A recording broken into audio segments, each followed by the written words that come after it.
the story of a place called Mouseland. Mouseland was a place where all the little mice lived and played, were born and died, and they lived much as you and I do. They even had a parliament. And every 4 years they had an election. They used to walk to the polls and cast their ballot. Some of them even got a ride to the polls. Got a ride for the next 4 years afterwards, too. Just like you and me. And every time on election day, all the little mice used to go to the ballot box and they used to elect a government. A government made up of big, fat, black cats.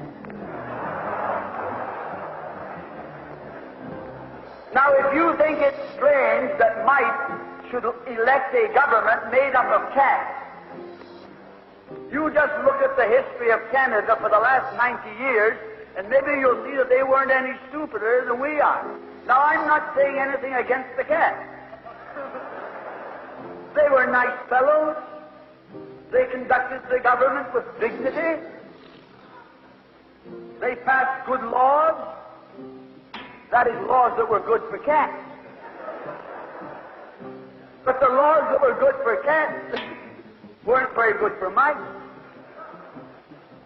One of the laws said that mouse holes had to be big enough so a cat could get his paw in.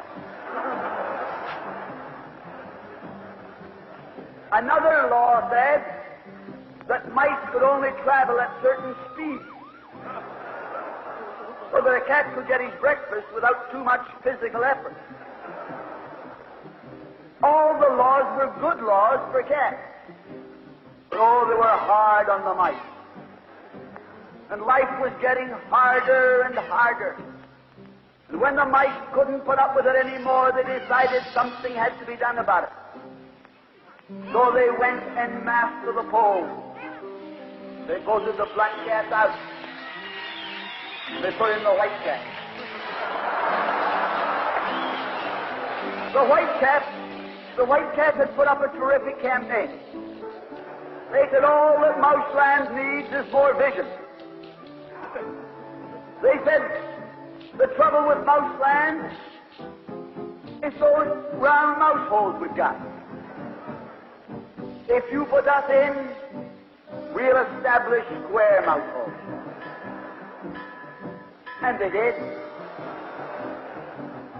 And the square mouse holes were twice as big as the round mouse holes. And now the cat could get both his paws in. And life was tougher than ever. And when they couldn't take that anymore, they voted the white cats out and put the black ones in again. And then they went back to the white cats, and then to the black cats. They even tried half black cats and half white cats.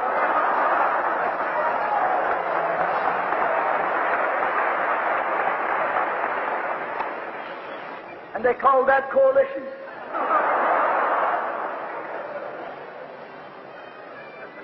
They even got one government made up of cats with spots on them. They were cats that tried to make a noise like a mouse, but they ate like a cat. You see, my friends, the trouble wasn't with the color of the cat. The trouble was that they were cats. And because they were cats, they naturally looked after cats instead of mice. Presently, there came along one little mouse who had an idea. My friends, watch out for the little fellow with an idea. And he said to the other mice, look, fellas, why do we keep on electing a government made up of cats? Why don't we elect a government made up of mice? Oh, he said he's a Bolshevik. Clap him up. So they put him in jail. But I want to remind you that you can lock up a mouse or a man, but you can't lock up an idea.